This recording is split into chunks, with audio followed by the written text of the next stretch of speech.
नमस्कार दोस्तों, स्वागत है आप सभी का biology by Sandeep Tandon YouTube education platform. कैसे हैं आप सभी? आई होप सभी अच्छे ही होंगे और आपकी तैयारी भी बहुत ही शानदार चल रही होगी। हम नीट 2024 के लिए विशेष क्लासेस देख रहे थे, जिसके अंतर्गत हम एक तरफ हमारा वन शॉट लेक्चर सीरीज चल रही है और एक तरफ हम PYQs प्रीवियस ईयर क्वेश्चन है वो डिस्कस कर रहे हैं। और वन शॉट के अकॉर्डिंग हम बात करें तो बायोलॉजी के 12th क्लास के लगभग सभी चैप्टर हमने कवर कर लिए जो आपके नीट के सिलेबस में दे रखे हैं वो। और PYQs की हम बात करें तो इसमें कुछ चैप्टर हमारे कंप्लीट हो गए हैं। तो 12th क्लास के अकॉर्डिंग हम बात करें तो एक इकोसिस्टम नामक आपका जो चैप्टर है पारिस्थितिकी तंत्र, उससे संबंधित आज हम जो प्रीवियस ईयर क्वेश्चन है वो डिस्कस करने वाले हैं, इकोलॉजी या पारिस्थितिकी तंत्र। तो इससे संबंधित नीट प्रीवियस ईयर क्वेश्चन 2008 से लेकर के 2023 तक जितने भी आपके नीट के एग्जाम हुए हैं और उनमें इस चैप्टर से जो जो क्वेश्चन पूछे गए हैं वो सभी क्वेश्चन यहाँ पर हम डिस्कस करने वाले हैं। और इस चैप्टर से आपके 2 से 3 क्वेश्चन है वो पूछे जाते हैं, तो आपके 2 से 3 क्वेश्चन कहीं नहीं जाने वाले हैं, क्योंकि बार बार यही क्वेश्चन है वो रिपीट हो रहे हैं, बस थोड़ा सा लैंग्वेज चेंज हो जाता है। और इसके अलावा मैं आपको वन शॉट लेक्चर करवा चुका हूँ। और एक चीज और विशेष कर ध्यान बता देता हूँ आपको कि ये जो कंप्लीट होने के बाद अभी 11th क्लास का जो आपका फर्स्ट चैप्टर है वो हम कल शुरू कर देंगे। 11th क्लास कंप्लीट होने के बाद हम क्या कर रहे हैं, साथ में इंपोर्टेंट क्वेश्चन लेकर के आ रहे हैं, जिसमें 2-3 चैप्टर को मिलाकर के 90 या 100 क्वेश्चन आपके एक क्लास में मैं करवाने वाला हूं, तो उसके लिए आप जरूर तैयार रहिएगा। तो कहने का मतलब है इस चैनल के ऊपर आपको फ्री सब कुछ मिलने वाला है और ये PDF के रूप में नोट्स बहुत ही शानदार तरीके से मैंने ऐड के बनाए हैं और ये भी आपको उपलब्ध करवा रहा हूं। तो स्टार्ट करते हैं। आज का जो हमारा लेक्चर है इकोसिस्टम या पारिस्थितिकी तंत्र से संबंधित जो प्रीवियस ईयर क्वेश्चन पूछे गए वो सभी क्वेश्चन यहाँ पर हम डिस्कस करने वाले हैं। क्वेश्चन नंबर फर्स्ट क्या कह रहा है, G/m² प्रति ईयर, ये फॉर्मूला है। में घास स्थल पारितंत्र का उच्चतम मान क्या होगा। इस फॉर्मूले के अकॉर्डिंग हम बात करें तो घास तंत्र में ग्रासलैंड के अंदर जो इकोसिस्टम होता है उसका उच्चतम मान है वो किसका होगा। 2009 में ये क्वेश्चन पूछा गया है, तो ये आपका जो GPP का हो जाएगा, GPP का। तो हम जानते हैं कि ये फॉर्मूला हमने पढ़ा है GPP, इससे हम माइनस कर देंगे,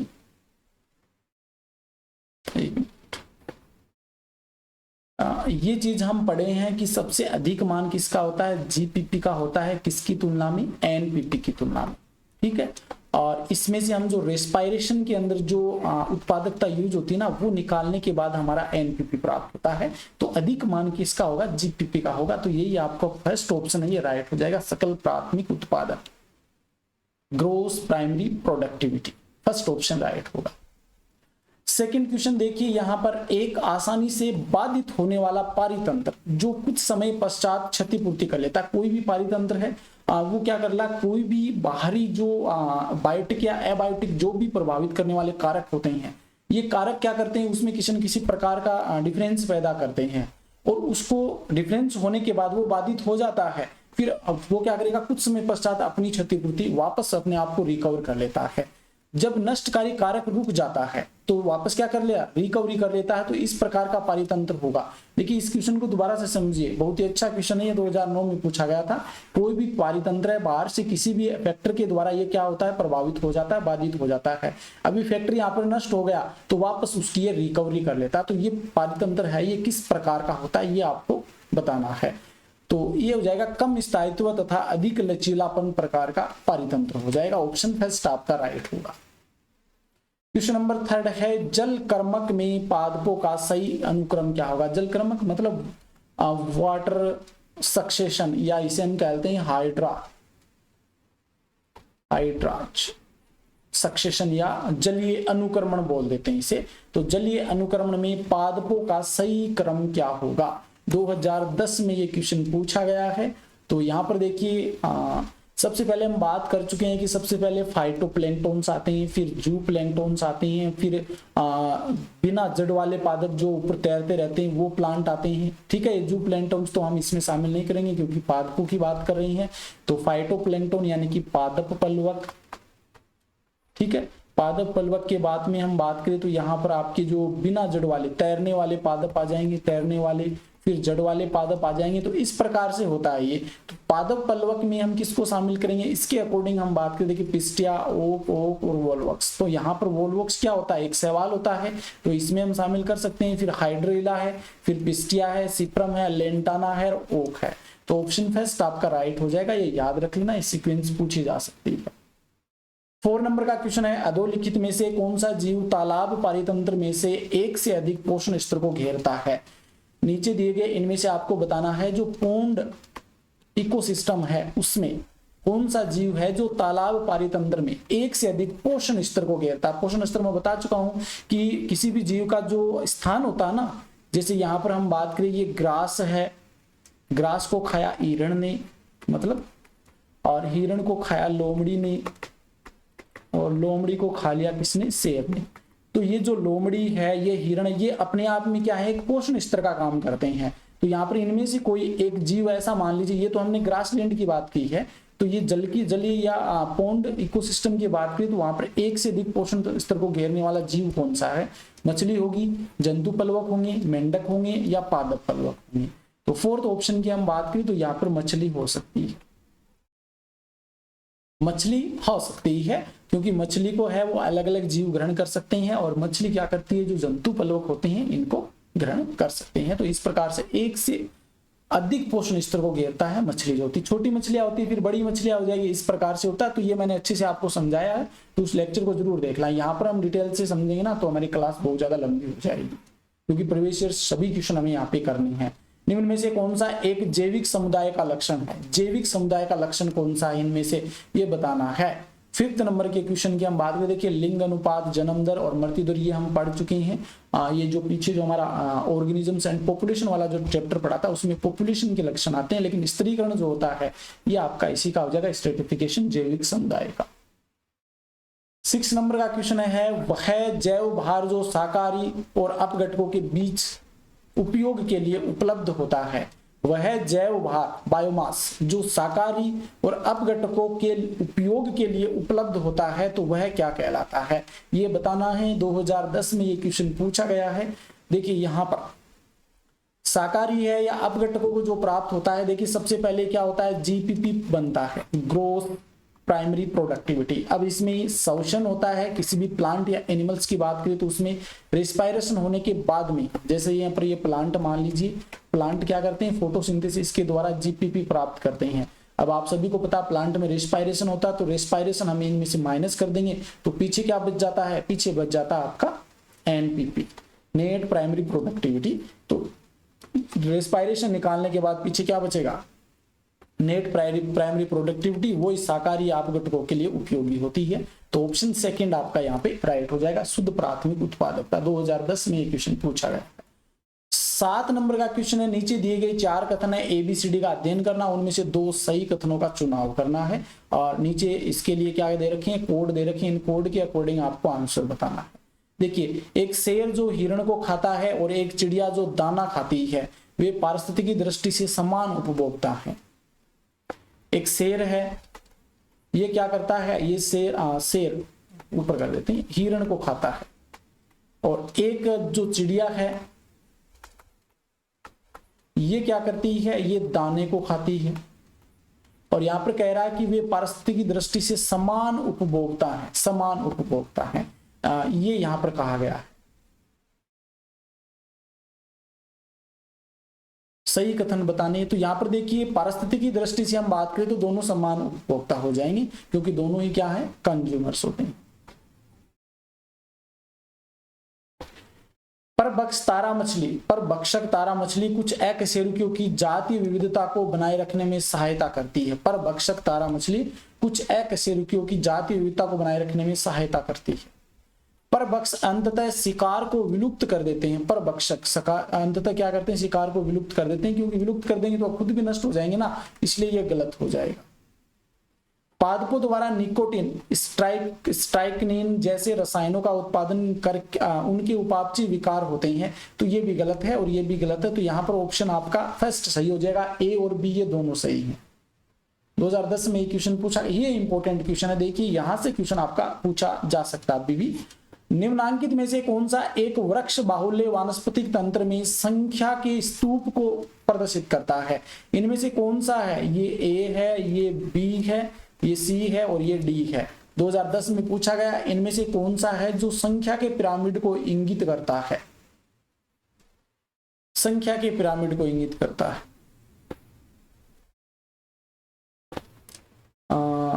एक वृक्ष बाहुल्य वन पारिस्थितिकी तंत्र की बात कर रहे हैं।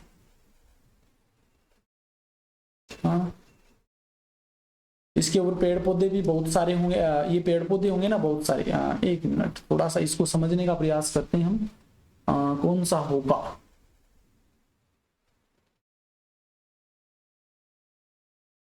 देखिए एक बार इसको समझने का प्रयास करें, कंफ्यूज नहीं होना है। अगर ग्रासलैंड की बात हो तो सीधा ये कर देते हैं, हम टिक लगा देते हैं, लेकिन ये बात वृक्ष बाहुल्य की कर रहे हैं, जहां पर वृक्ष ज्यादा हो। तो ये एक मान लीजिए वृक्ष है, एक वृक्ष पर क्या होते हैं? बहुत सारे छोटे छोटे जीव पाए जाते हैं इसके ऊपर। इसके बाद में इस पे और छोटे जीव होते हैं, और फिर इसके ऊपर और छोटे, और अंत में जो बाज जैसे होते हैं वो कंज्यूमर्स, बड़े कंज्यूमर्स होते हैं। तो ये स्थिति बनती है। तो ऑप्शन यहां पर हम बात करें, ऑप्शन 4 हो जाएगा राइट आंसर, सी आपका सही होगा। क्योंकि आप सभी को पता है वृक्ष बाहुल्य की बात करें तो एक वृक्ष होगा, इसमें बहुत सारे चिड़ी वगैरह ऐसे कीट वगैरह पाए जाते हैं, फिर इसको खाने वाले और कम होते हैं इससे, और फिर इसको खाने वाले और कम होते हैं, और अंत में बाज जैसे होते हैं वो इनको खाने वाले होते हैं। तो ऑप्शन आपका 4 हो जाएगा यहाँ पे राइट आंसर। 9th नंबर का क्वेश्चन, निम्नलिखित में से वह कौन सा एक प्राणी है जो एक ही पारितंत्र के भीतर एक ही समय पर एक से अधिक पोषण स्तरों को ग्रहण किए हो सकता है? मतलब एक इनमें से कौन सा प्राणी है जो एक ही पारितंत्र के अंदर एक से अधिक पोषण स्तर का सदस्य हो सकता है, ये बताना। 2011 में ये क्वेश्चन पूछा गया है। 9 का जो आंसर की हम बात करें, देखिए सबसे पहले क्या होता है? प्रोड्यूसर के बारे में उपभोक्ता, फिर प्राइमरी, फिर सेकेंडरी उपभोक्ता, फिर लास्ट के अंदर आपका टर्सरी उपभोक्ता हो जाएगा। तो यहां पर देखिए ये घास हो गया, घास। तो घास को बकरी खा सकती है, गौरिया खा सकती है, ठीक है। शेर यहां पर आ सकता है आपका टोप के अंदर है? तो यहां पर हम बात करें तो गौरिया हो सकती है, गौरिया। पारितंत्र के भीतर एक ही समय पर एक से अधिक पोषण, एक समय में क्या करती है? ये कीड़े मकोड़े को भी खा सकती है, कीड़ों को भी खा सकती है, और साथ में जो घास वगैरह है उसको भी खा सकती है। तो ऑप्शन आपका क्या हो जाएगा? फर्स्ट ऑप्शन राइट हो जाएगा। 9 नंबर में फर्स्ट ऑप्शन। 10 नंबर का क्वेश्चन है, जलारंभी तथा शुष्कतारंभी इन दोनों अनुक्रमणों में से अंततः कैसी दशाएं विकसित होती है? मतलब एक तो जो आपका जलीय अनुक्रमण होता है वो, और शुष्क अनुक्रमण होता है वो, उनकी बात कर रहे हैं कि अंत में अनुक्रमणों से अंततः कैसी दशाएं विकसित होती है बताना। 2011 में ये क्वेश्चन पूछा गया है। इनमें क्या होता है? दोनों की बात कर रहे हैं, ये आपके एनसीईआरटी के अंदर लाइन लिखी गई है कि इन दोनों में ही मध्यम जलीय अवस्था होती है, मध्यम जलीय अवस्था होती है। तो ये एक लाइन ऐसी कैसी एनसीईआरटी में लिखी गई है। 11 नंबर का क्वेश्चन है, केंचुओं द्वारा अपरद को छोटे कणों में खंडित करने की क्रिया को क्या कहा जाता है? केंचुए जो होते हैं उनके द्वारा जो अपरद कचरा जो होता है उसको छोटे छोटे कणों में बदलने की क्रिया को क्या कहते हैं? तो इसको खनिजीकरण कहते हैं, या अपचयन, या खंडन, या फिर ह्यूमिफिकेशन कहते हैं। 2011 में ये क्वेश्चन पूछा गया है। तो देखिए हमने एक तो फ्रेगमेंटेशन की क्रिया देखी थी, एक निक्षालन, खंडन, निक्षालन, लीचिंग जिसे हम कहते हैं, ये 3 प्रकार देखे थे हमने अपघटनीकरण के, ठीक है। तो यहां पर जो होगा आपका खंडन हो जाएगा, फ्रेगमेंटेशन हो जाएगा। 12 का क्वेश्चन है, नीचे दिए गए आयु पिरामिड में किस प्रकार की मानव समष्टि प्रदर्शित की गई है? नीचे आयु पिरामिड दे रखा है, इसमें आपको बताना कि किस प्रकार की मानव समष्टि को दर्शाया गया है। देखिए ये प्री रिप्रोडक्टिव स्टेज होगी, फिर इसके बाद में ये यहाँ पर ना ये थोड़ी सी कलर अलग है, इसमें यहाँ पर दिखता नहीं है, स्ट्रक्चर के अंदर नहीं दिखा है, तो ये अलग कलर का है। रिप्रोडक्टिव स्टेज हो गई और ऊपर पोस्ट रिप्रोडक्टिव स्टेज हो गई। तो अगर पोस्ट रिप्रोडक्टिव ज्यादा होती है तो यहाँ पर हम बात करें तो ऑप्शन कौन सा हो जाएगा? घटती समष्टि हो जाएगी। पोस्ट रिप्रोडक्टिव की संख्या ज्यादा है ना, रिप्रोडक्टिव ज्यादा होती तो आपकी बढ़ती हो जाती, और इसकी संख्या ज्यादा है तो ये घटती समष्टि हो जाएगी। क्वेश्चन नंबर 12 के अंदर ऑप्शन आपका 3rd हो जाएगा। 13 नंबर का क्वेश्चन है, किसी एक समय पर किसी दिए गए क्षेत्र में एक पोषण स्तर पर जैव पदार्थ की मात्रा क्या कहलाती है? कोई भी हम बात करें किसी क्षेत्र के अंदर एक समय पर एक पोषण स्तर पर जैव पदार्थों की मात्रा क्या कहलाती है, तो उसे हम क्या कह देंगे, खड़ी अवस्था या खड़ी फसल कहते हैं। इन दोनों में से आपका आंसर होगा, तो यहाँ पर इसको हम खड़ी फसल कह देते हैं। ठीक है, खड़ी फसल। 2011 में ये क्वेश्चन पूछा गया है। 14 नंबर का क्वेश्चन है पूर्ण आपतित सौर विकिरण PAR, पूर्ण आपतित सौर विकिरण का अनुपात कितना होता है, तो ये हम बात कर चुके हैं। तो ये 14 की हम बात करें तो 50% से कम होता है ये, और इसका भी 1 से 2% ही क्या होता है, यूज किया जाता है। 2011 में ये क्वेश्चन पूछा गया फोटोसिंथेसिस के अंदर। 15 नंबर का क्वेश्चन है ऊर्जा के पिरामिड के लिए निम्नलिखित में से 3 कथन सही हैं। ऊर्जा के पिरामिड के बारे में यहाँ पे पूछा है, तो पिरामिड तो सभी क्लियर होने चाहिए। एक क्वेश्चन आपका 100% पिरामिड से पड़ेगा।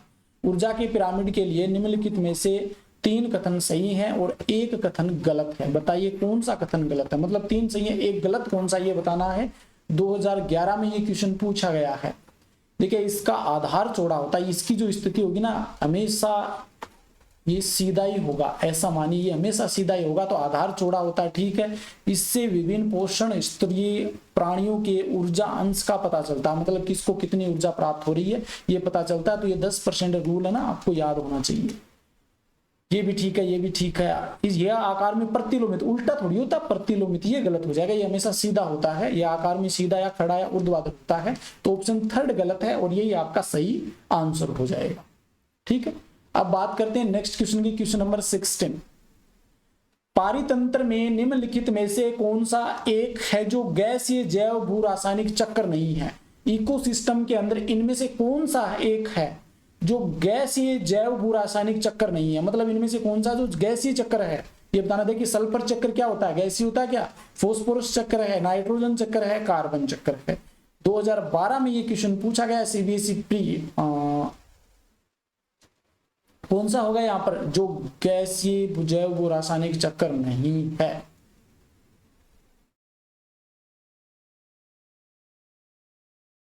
सिक्सटीन नंबर की हम बात करें, देखिए सल्फर चक्र, सल्फर गैसीय चक्र, नाइट्रोजन है, कार्बन है, लेकिन जो फोस्फोरस चक्र है ना ये चट्टानों से आरंभ होता है। ये हम पढ़ चुके हैं, हमारा जो थ्योरी वाली क्लास हुई थी ना उसमें इसको हम अच्छे से समझा था। फोस्फोरस चक्र को कंप्लीट हमने डिस्कस किया था। और गैसीय चक्र कौन कौन से होते हैं, और आपके ठोस जो ये चक्र होते हैं कार्बन वगैरह, ये जो जिसको हम ठोस बोल सकते हैं वो चक्र कौन से होते हैं, गैसीय कौन से होते हैं, चट्टानी या ठोस कौन से होते हैं, ये सभी चीजें हमने देखी थी उसमें। तो उस लेक्चर को जरूर देखना आप। निम्नलिखित खाद्य श्रृंखला में संभावित कड़ी ए क्या हो सकती है। ये एक खाद्य चैन दे रखी है या श्रृंखला दे रखी है, ठीक है, खाद्य श्रृंखला। इनमें आपको बताना कि पौधा जो है पौधे को कीट खाता, कीट को मेंढक खाता, मेंढक को ए खाता है और ए को गिद्ध खाता है। अब ए कौन है यहाँ पर, देखिए खरगोश मेंढक नहीं खा सकता, ये गलत हो जाएगा।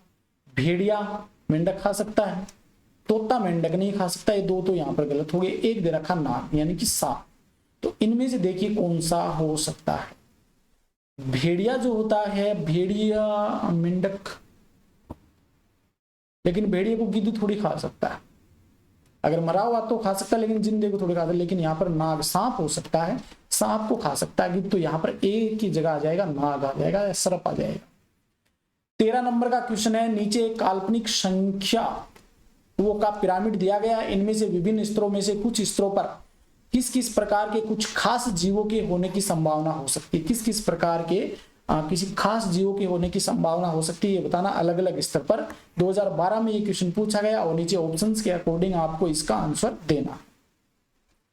देखिए यहां पर देखिए 1, फिर 500 इसकी संख्या, फिर 50, फिर 10। देखिए ये जो डायग्राम देखिए आपको याद आ रहा होगा, पीछे एक क्वेश्चन पढ़ा था हमने, जो वृक्षीय पारितंत्र हमने पढ़ा था,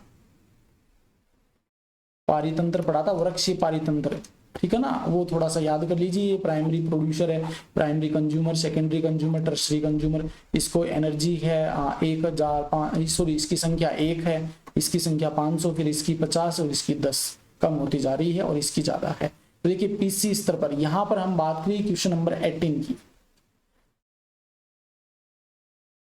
देखिए व्हेल वगैरह तो होगी नहीं, क्योंकि वृक्ष बात कर रहे हैं, भेड़ भी नहीं होगी, चूहा भी नहीं होगा। ये बात कीट बक्सी, देखिए पीसी प्राइमरी कंज्यूमर स्तर पर कीट होंगे, प्राइमरी कंज्यूमर पर कीट हो सकते हैं क्योंकि पेड़ की बात कर रही हैं। सेकेंडरी स्तर पर छोटे कीट बक्सी पक्षी हो सकते हैं, सेकेंडरी क्वेश्चन में कीट बक्सी पक्षी, कीट बक्सी पक्षी हो सकते हैं क्योंकि ये वृक्ष है। तो यही आपका राइट आंसर होगा, ऑप्शन फर्स्ट। और ये टॉप कंज्यूमर्स के रूप में आपका गिद्ध बाज हो सकता है।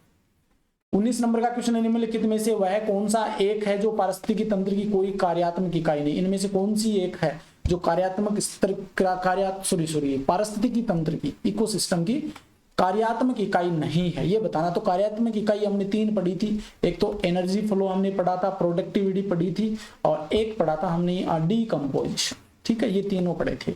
तो इनमें से कौन सी एक नहीं है, वो स्ट्रीफिकेशन हो जाएगा, स्ट्रेटिफिकेशन हो जाएगा। 19 का आंसर 4 हो जाएगा। ये 3 इंपॉर्टेंट है जिसके बारे में हमने डिटेल से बात की थी लेक्चर के अंदर। 20वें नंबर का क्वेश्चन है, संख्या का खड़ा पिरामिड किसमें नहीं होता है। किसमें नहीं होता संख्या का पिरामिड पूछा है। संख्या का खड़ा पिरामिड, खड़ा का मतलब होता है सीधा पिरामिड, किसमें नहीं होता है। तालाब में होता है क्या, ठीक है, वन में होता है, झील में होता है, या घास स्थल में होता है, किसमें नहीं होता ये बताना है। 2012 में ये क्वेश्चन पूछा गया है। देखिए तालाब का पिरामिड जो होता है, संख्या का पिरामिड बिल्कुल सीधा होता है, झील का होता है, घास का होता है। लेकिन वन की हम बात करें तो पहले ये आएगा, फिर ये आ जाएगा, ये ऐसी स्ट्रक्चर बन जाएगी, तो ये सीधा नहीं होता ना। तो ये ऑप्शन आपका सेकंड राइट होगा, संख्या का पिरामिड वन क्षेत्र में। 21वें नंबर का क्वेश्चन है कि किसी घास स्थल में ही खरगोश द्वारा नए जैविक पदार्थ के बनने की दर को क्या कहा गया। किसी भी घास स्थल में खरगोश के द्वारा क्या कर रहे हैं, नए जैविक पदार्थ के बनने की दर को क्या कहा जाता है। देखिए सबसे पहले जो होता है प्रोड्यूसर, अगर प्रोड्यूसर पदार्थ बना रहा तो वो तो प्राइमरी प्रोडक्टिविटी हो जाएगी, ठीक है, प्राइमरी। अगर खरगोश है ये द्वितीय कंज्यूमर्स मान सकते हैं, तो ये सेकेंडरी प्रोडक्टिविटी हो जाएगी। और इसके आधार पर हम इसको क्या कहेंगे, 21 की हम बात करें तो इसे द्वितीय उत्पादकता कह देते हैं, सेकेंडरी प्रोडक्टिविटी या द्वितीय उत्पादकता, ऑप्शन सेकंड हो जाएगा। 2012 में ये क्वेश्चन पूछा गया है। क्वेश्चन नंबर 22 में देखिए ये फूड चेन दे रखी है, और फूड चेन में ए बी सी डी जीवधारी क्या हो सकते हैं यहाँ पर बताना। देखिए वेजिटेबल्स हैं, वेजिटेबल्स को यहाँ पर कोई एक खा रहा है और इसको लोइन खा रही है। यहाँ पर माइस ओवल तक ठीक है। यहाँ पर बी खा रहा है इस वेजिटेबल्स या क्रॉप्स को, और यहाँ पर फोकस खा रही है, फॉक्स लोमड़ी को शेर खा रहा है। इधर चलते हैं, देखिए ग्रास ओपर्स है, ग्रास ओपर्स को लिजार्ड खा के, लिजार्ड को स्नेक खा रहा है और इसको बाज खा रहा है। और इधर ग्रास ओपर्स है, इसको कोई सी खा रहा है, सी को स्नेक खा रहा है। इधर हम चले देखिए इसको डी खा रहा है, सीधा यहाँ पर जो वेजिटेबल्स है इसको डी खा रहा है, और इसको होवाक यानी कि बाज खा रहा है, और फिर ये एक सेप्रो वाला दे दिया। अब देखिए यहाँ पर घास कौन कौन खा सकता है, चूहा खा सकता है, हिरण खा सकता है, कौवा थोड़ी खा सकता है घास, कबूतर भी घास नहीं खा सकता। तो इन दोनों में ही आपका आंसर निकल करके आएगा। 22 की हम बात करते हैं। देखिए सी की बात कर लेते हैं, ग्रास ऊपर्स को चमगादड़ खाता है क्या, मेंढक, हाँ दोनों खा सकते हैं। अब बात बी की बात कर लेते हैं, बी में घास सीधा ही कौन खाता है, खरगोश गिलहरी दोनों ही खाते हैं, ये भी ठीक है। यहाँ पर देखिए कुत्ता घास नहीं खाता, ये गलत हो गया आपका, और ये दो पहले ही गलत हो गए, मतलब ऑप्शन फर्स्ट हो जाएगा। ए में हिरण आ जाएगा, यहाँ पर हिरण, ठीक है। बी में आपका खरगोश हो जाएगा, और सी में आपका हो जाएगा मेंढक, और डी में यहाँ पर आ जाएगा आपका चूहा। तो ऑप्शन फर्स्ट आपका राइट हो जाएगा। 2012 में ये क्वेश्चन पूछा गया है। 23 नंबर क्वेश्चन की हम बात करते हैं, द्वितीयक उत्पादकता किसके द्वारा नए कार्बनिक पदार्थ बनाने की दर है। द्वितीयक उत्पादकता किसके द्वारा नए पदार्थ बनाने की दर है, 2013 में ये क्वेश्चन पूछा गया है। देखिए यहाँ पर अगर प्रोड्यूसर यानी कि उत्पादक अगर उत्पादकता उत्पन्न करे तो उसे हम प्राइमरी प्रोडक्टिविटी कह देंगे, प्राथमिक उत्पादकता कह देंगे, और यही उपभोक्ता या कंज्यूमर्स करे तो उसे सेकेंडरी प्रोडक्टिविटी कह देंगे। तो यहाँ पर ऑप्शन फोर्थ हो जाएगा क्वेश्चन नंबर 23 के अंदर, ठीक है, फोर्थ ऑप्शन।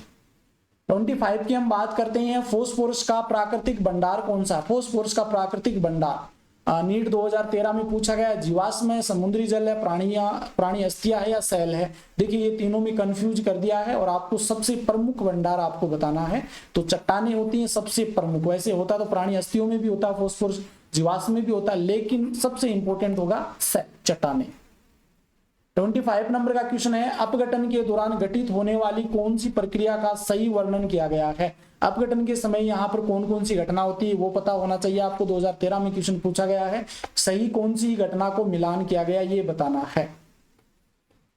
तो यहाँ पर देखिए, निक्षालन जल में घुलनशील है कार्बनिक पोषक मृदा की ऊपरी पे नहीं आते, निचली सतह पे चले जाते हैं। खंडन, केंचुए जैसे जो जीव होते हैं इनके द्वारा बड़े जो कचरा वगैरह या अपरद होता है उसको छोटे छोटे कणों में बदला जाता है, ये ठीक है। इसके द्वारा गहरे रंग का पदार्थ ह्यूमस एकत्रित हो जाता है जिसमें बहुत तीव्र गति से जीवाणुक अभिक्रिया तीव्र नहीं होती, यहाँ पर धीमी होती है ह्यूमस में। अपचय पूर्ण अवायवीय, अपचय तो पूर्ण अवायवीय नहीं है, वायवीय होता है, तो ऑप्शन सेकंड ही हो जाएगा यहाँ पे राइट आंसर। 25 के बाद में आता है क्वेश्चन नंबर 26, यदि 20 जूल ऊर्जा उत्पादक स्तर पर रोक ली जाती है, 20 जूल ऊर्जा उत्पादक स्तर पर रोक ली जाती है तो कितनी ऊर्जा भोजन के तौर पर निम्नलिखित श्रृंखला के अंतर्गत मोर को उपलब्ध होगी। यानी कि ये उत्पादक स्तर पर 20 जूल ऊर्जा रोक ली, फिर माइस को कितनी प्राप्त होती है, सांप को कितनी, इस मोर को कितनी प्राप्त होगी ये बताना है। 2014 में ये क्वेश्चन पूछा गया है।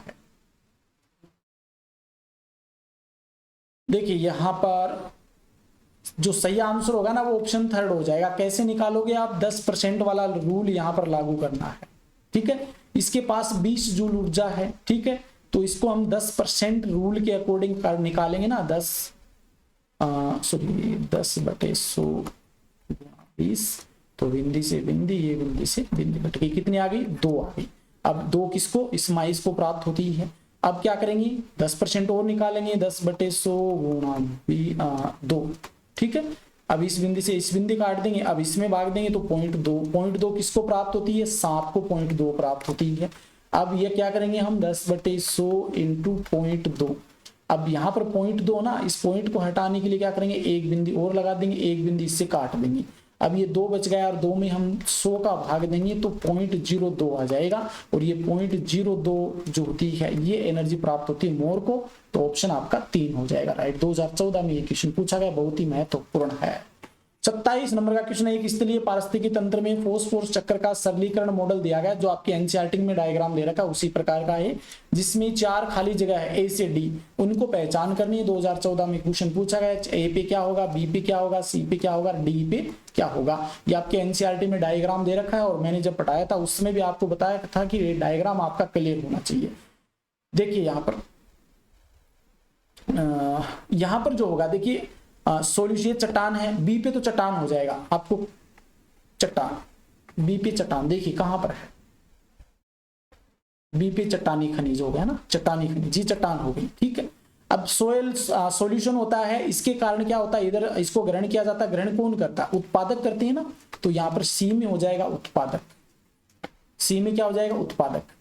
अब डी में क्या होगा, डी में डिकम्पोजर्स होंगी, डिकम्पोजर्स, डी में कौन होंगी, डिकम्पोजर्स होंगी, जिन्हें हम 1 मिनट करकट या डिकम्पोजर्स बोल सकते हैं, डिकम्पोज बोलेंगे इसको, डिकम्पोज, ठीक है ना, डी के स्थान पर करकट हो जाएगा, और ये आपका ए के स्थान पर अपरद हो जाएगा, डेट्रिटस जो होगा अपरद। ऑप्शन फर्स्ट आपका यहाँ पे राइट होगा, ठीक है। ऐसे आपका स्ट्रक्चर भी क्लियर होनी चाहिए। 28 नंबर का क्वेश्चन है, निम्नलिखित को सुमेलित कीजिए और सही विकल्प का चयन करना है। 2014 में क्वेश्चन पूछा गया है, बहुत ही अच्छा क्वेश्चन है, कोड के अकॉर्डिंग आपको इसका आंसर देना है। देखिए केंचुआ क्या करता है, ये अप्रधारी होता है, जो कचरा होता है उसको खाता है और उसको छोटे छोटे कणों में बदल देता है, ठीक है। अनुक्रमण, अनुक्रमण क्या है, अनुक्रमण से संबंधित कौन है यहाँ पे, तो अनुक्रमण से संबंधित है अग्रगामी जातियां, जिसे पायनियर कहते हैं। सबसे पहले जब प्राथमिक अनुक्रमण होता है तो जो सबसे पहले जो जाति आती है उसको हम अग्रगामी जाति कह देते हैं, ये अनुक्रमण के अंदर होता है। पारिस्थितिकी तंत्र सेवा के अंदर कौन सा आ जाएगा, पारिस्थितिकी तंत्र सेवा में आपका परागण हो जाएगा। और जनसंख्या वृद्धि से संबंधित है जन्म दर, जन्म दर से जनसंख्या वृद्धि होगी, तो यहां पर जो सही मेल खा रहा है वो ऑप्शन सेकंड हो जाएगा, सही आंसर सेकंड ऑप्शन। अच्छा क्वेश्चन है ये भी।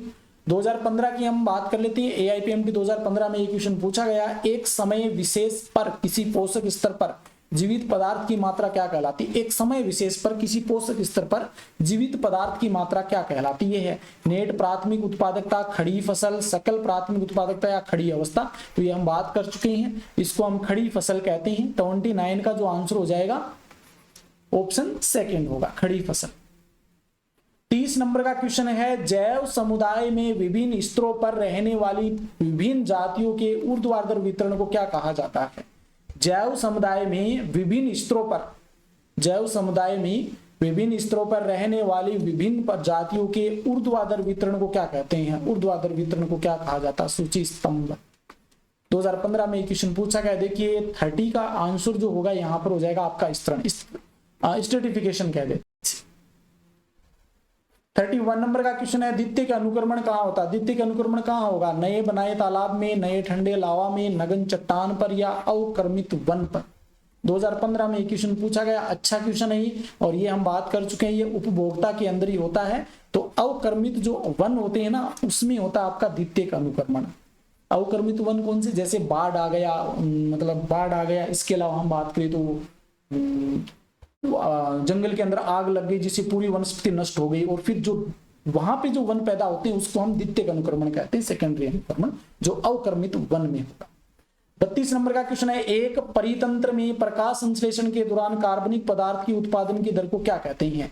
एक कोई इकोसिस्टम है जिसमें प्रकाश संश्लेषण के दौरान कार्बनिक पदार्थ के उत्पादन की दर को क्या कहा जाता है? कार्बनिक पदार्थ बन रहे हैं, उनका निर्माण हो रहा है, तो उनके उत्पादन की दर को क्या कहते हैं? द्वितीयक उत्पादकता, नेट उत्पादकता, नेट प्राथमिक उत्पादकता या सकल प्राथमिक उत्पादकता। प्रकाश संश्लेषण में बनेगा ना 2015 में, तो उसको एनपीपी जीपीपी बोलते हैं। सॉरी 32 की हम बात करें तो उसको जीपीपी बोलते हैं, जीपीपी। और जीपीपी बन गया। जीपीपी में अगर वो प्लांट रेस्पायरेशन कर रहा है तो रेस्पायरेशन में यूज होने के बाद जो बचता उसको हम एनपीपी बोल देते हैं। इसी कारण हम कहते हैं ना जीपीपी हमेशा ज्यादा होता। 33 नंबर का क्वेश्चन है, निम्नलिखित में से कौन एक कृषि भूमि पारितंत्र का अभिलक्षण है? कौन सा यहाँ पर है जो ग्रास लैंड इकोसिस्टम का अभिलक्षण है? ग्रासलैंड या कृषि भूमि पारितंत्र का एक अभिलक्षण है। 2016 नीट में ये क्वेश्चन पूछा गया, बहुत ही अच्छा क्वेश्चन है। 33 की हम बात करें तो यहां पर जो आपका आंसर हो जाएगा, अभिलक्षण है पूछा, नहीं ने पूछा है, तो यहां पर हो जाएगा न्यूनतम आनुवंशिक विविधता, ऑप्शन सेकंड हो जाएगा राइट आंसर। 34 नंबर का क्वेश्चन है, इकोसिस्टम यानी कि पारितंत्र शब्द सबसे पहले किसने दिया था या किसने बनाया या दिया था? ये बात कर रहे हैं हम, किसने सबसे पहले इकोसिस्टम शब्द यूज किया था? ईपी ओडम ने, एजी टेंसले ने, या ई हेकल ने, या ई वार्मिंग ने? 2016 में ये क्वेश्चन पूछा गया था, तो इस क्वेश्चन का आंसर हो जाएगा ऑप्शन सेकंड, एजी टेंसले के द्वारा इसका नामकरण या ये नाम दिया गया था इकोसिस्टम। 35 नंबर का क्वेश्चन है, एक नगन चट्टान पर पुरोगामी जीव के रूप में निम्नलिखित में से कौन आएगा? कोई भी नगन चट्टान पड़ी है, इसके ऊपर पूर्वगामी जैसे पायनियर होता ना, मैंने बताया था अभी, यहाँ पर क्या होगा आपका अनुक्रमण होगा, तो अनुक्रमण के लिए सबसे पहले जीव कौन आएगा? तो लाइकेन होगी या मोस या लिवरवर्ट या हरित शैवाल। तो यहाँ पर हम बात कर चुके हैं, 2016 में ये क्वेश्चन आया, तो लाइकेन यहाँ पर होगी। 35 है इसका जो आंसर हो जाएगा, ऑप्शन फर्स्ट हो जाएगा। लाइकेन जो होती है एसिड का स्रावण करती है, जो इस चट्टान को मिट्टी में बदलने के लिए सहायक होते हैं। 36 नंबर का क्वेश्चन है, गहरे समुद्र के उष्ण जलीय वेंट पारितंत्र में प्राथमिक उत्पादक कौन होता है? समुद्र की हम बात करें, ये मान लीजिए ये समुद्र है, इस समुद्र में यहां से यहां तक की जो होते 3-4 मीटर के समथिंग है इसकी गहराई, तो यहां पर हम बात कर रहे हैं प्राथमिक उत्पादक कौन होगा, प्राइमरी प्रोड्यूसर कौन होगा? यहाँ पर रसायन संश्लेषी जीवाणु, नील हरित सवाल, प्रवालविती या हरित सवाल। 2016 में ये क्वेश्चन पूछा गया है, तो यहाँ पर जो रसायन संश्लेषी जीवाणु होंगे ना वो यहाँ पर होंगे, क्योंकि इनके पास क्या नहीं होगा, वाटर तो मिलेगा नहीं, वाटर तो मिलता है, सूर्य का जो प्रकाश है वो नहीं मिलेगा, तो ऑप्शन फर्स्ट हो जाएगा। 2016 में ये क्वेश्चन पूछा जा चुका। 37 नंबर का क्वेश्चन है, निम्नलिखित में से अधिकतम जैव भार होगा, किसका होगा अधिकतम जैव भार? बायोमास, सबसे ज्यादा बायोमास इनमें से किसका होगा? 2017 में ये क्वेश्चन पूछा गया है, तो 37 का जो आंसर हो जाएगा वो ऑप्शन फर्स्ट हो जाएगा। सबसे ज्यादा जो वन पारिस्थितिकी तंत्र होता ना उसका होता सबसे ज्यादा बायोमास। 38 नंबर का क्वेश्चन है, निम्नलिखित आंकड़ों से किस प्रकार का पारिस्थितिकी पिरामिड प्राप्त किया जाएगा? ये आंकड़े दे रखे हैं, इन आंकड़ों से कौन सा पिरामिड हम बना सकते हैं? 2018 में ये क्वेश्चन पूछा गया है। देखिए प्राथमिक उत्पादकता उसको 10 ग्राम है उसका बायोमास, फिर द्वितीयक उत्पादकता है उसका 60 ग्राम, और फिर 120 ग्राम। ये उल्टा हो गया ना, उल्टा पिरामिड है ये। तो उल्टा पिरामिड किसका होता है, याद कर लीजिए। उल्टा पिरामिड तो जैव भार का जो उल्टा पिरामिड होता है ना, उसको दर्शाता है ये। इसका प्राथमिक जो उत्पादक इसका 10 ग्राम। जैसे आप झील में देखते हैं ना, झील के अंदर सबसे छोटे छोटे जो जंतु पलवक होते हैं वो, फिर इससे छोटी मछली आ जाएगी और फिर बड़ी मछली आ जाएगी। इनका जैव भार अधिक होता है, इनका इससे कम और इसका सबसे कम जंतु पलवक का होता है। तो यहाँ पर जो ऑप्शन सेकेंड आपका राइट हो जाएगा। 39 की हम बात कर लेते हैं। निम्नलिखित में से कौन सा पारिस्थितिकी पिरामिड सामान्यतः उल्टा होता है। इनमें से कौन सा पारिस्थितिकी पिरामिड है जो सामान्य रूप से हमें देखें तो रोज उल्टा ही देखने को मिलता है। 2019 में ये क्वेश्चन पूछा गया। 39 की बात करें तो यहाँ पर जैव भार का पिरामिड होता है समुद्र के अंदर। अभी मैंने बात की थी ना झील या समुद्र की बात करें तो इसमें जैव भार का पिरामिड हमेशा उल्टा होता है। 40 नंबर का क्वेश्चन है, एक पारितंत्र में सकल प्राथमिक उत्पादकता और नेट प्राथमिक उत्पादकता के संबंध में निम्नलिखित कथन कौन सा है। एक तो दे रखा आपका जीपीपी ग्रोस प्राइमरी प्रोडक्टिविटी और एक एनपीपी नेट प्राइमरी प्रोडक्टिविटी। इससे संबंधित यहाँ पर कौन सा कथन सही होगा। 2020 में ये क्वेश्चन पूछा गया है। तो यहाँ पर हम बात करें सही आंसर की बात करें तो ये हो जाएगा सकल प्राथमिक उत्पादकता सदैव नेट प्राथमिक उत्पादकता से अधिक होती है। हम पहले भी बात कर चुके हैं कि जीपीपी जो होता है ये प्रकाश संश्लेषण से जो बनता है ना कार्बनिक पदार्थ, वो जीपीपी होता है। अब इसमें रेस्पिरेशन में कितना उपयोग होता है, वो उपयोग निकालने के बाद जो पीछे बचता है वो एनपीपी हो जाता है। तो मतलब जीपीपी हमेशा अधिक होता है और एनपीपी कम होता है।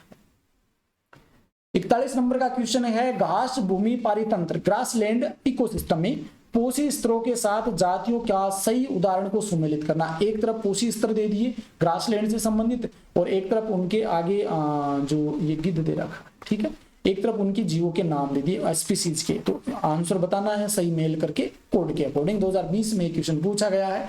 तो 41 की हम बात करें, देखिए सबसे पहले प्रथम पोषी स्तर की बात कर लेते हैं। प्रथम पोषी स्तर पे कौन सा होगा,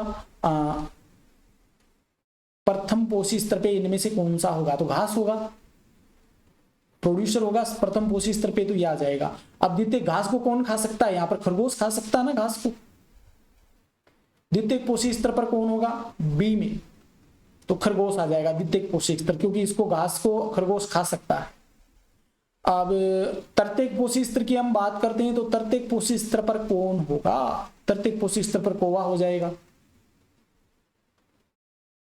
और चतुर्थ पोषी स्तर पर आपका गिद्ध हो जाएगा। ये बच गया, तो ऑप्शन थर्ड हो जाएगा राइट आंसर।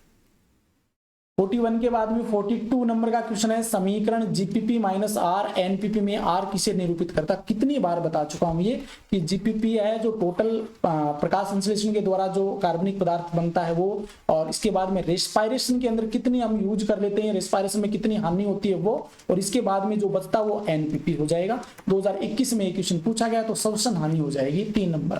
कितनी बार बता चुका हूं ये क्वेश्चन।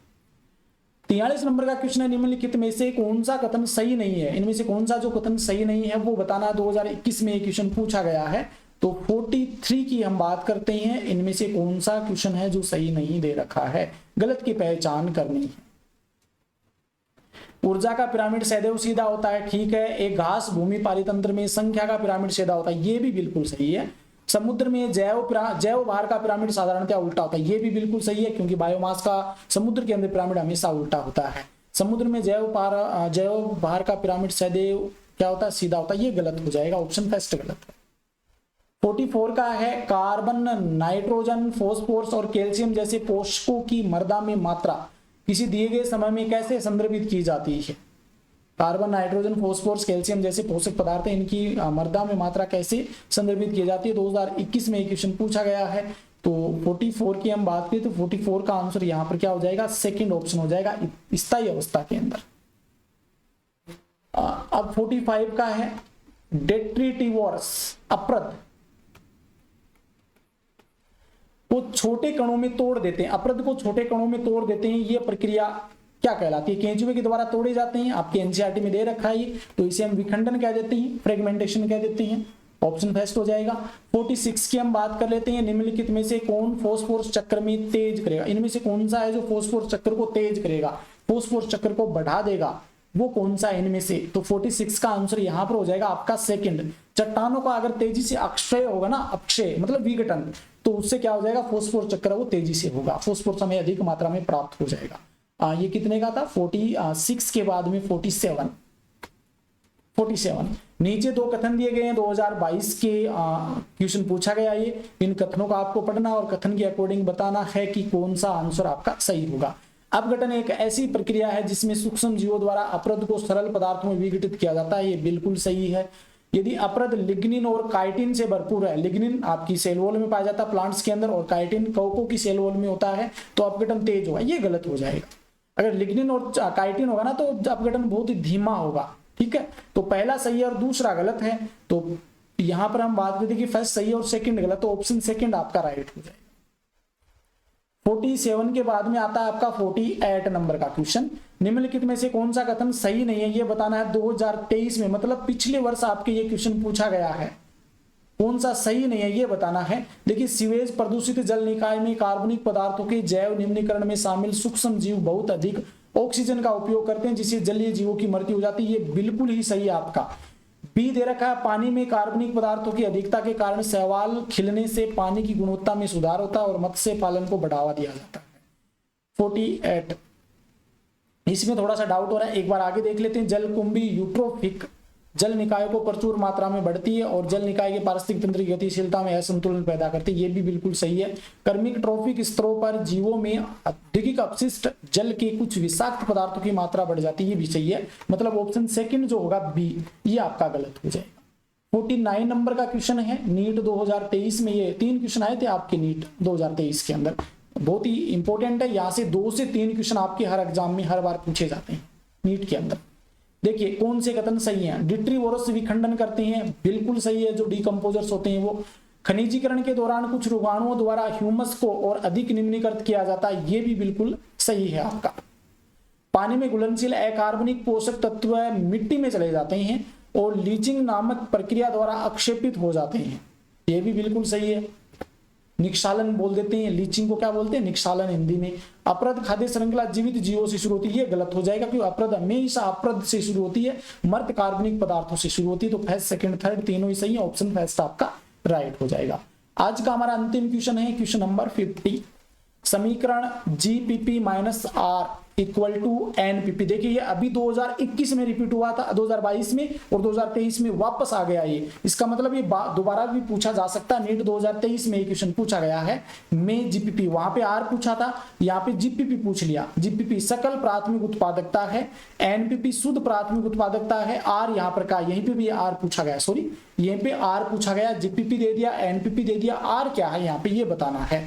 तो यार क्या मैं बता चुका हूं, शोषण हानि है। अगर जीपीपी क्या है, सबसे पहले हम बात करें तो प्रोड्यूसर के द्वारा जो कार्बनिक पदार्थों का निर्माण होता है वो कंप्लीट क्या प्रोडक्टिविटी क्या कहलाएगी, जीपीपी। अगर जीपीपी में क्या होता है, जो शोषण के द्वारा जितना लॉस होता है उसको हम आर से रिप्रेजेंट करते हैं, वो शोषण हानि हो जाएगी।